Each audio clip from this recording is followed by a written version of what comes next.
My sister, Elena, was always the star of the family.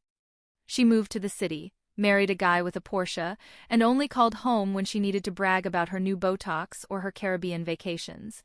I was the daughter who stayed. For 5 years, I lived in our childhood home, working a remote job while being a full-time, unpaid caregiver for our mother as she battled a terminal illness.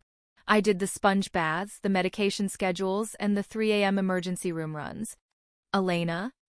She visited twice a year, took a selfie with Mom for her Instagram with the caption, "Heartbroken," and left before the dishes were done. When Mom passed away last month, I was devastated. Elena showed up to the funeral in a $2,000 black designer suit, crying the loudest of anyone.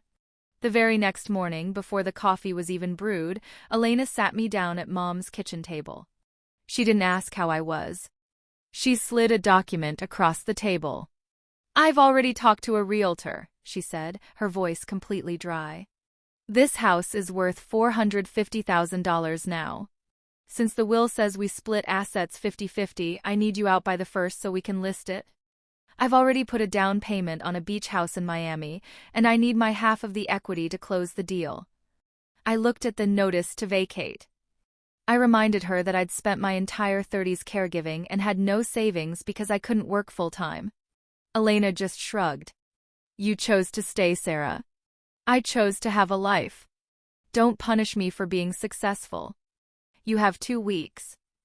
She thought I was the same pushover I'd been for 5 years. She didn't realize that when you manage a sick person's life, you manage their entire life. Including the papers Mom signed 6 months ago when Elena forgot to call on her birthday.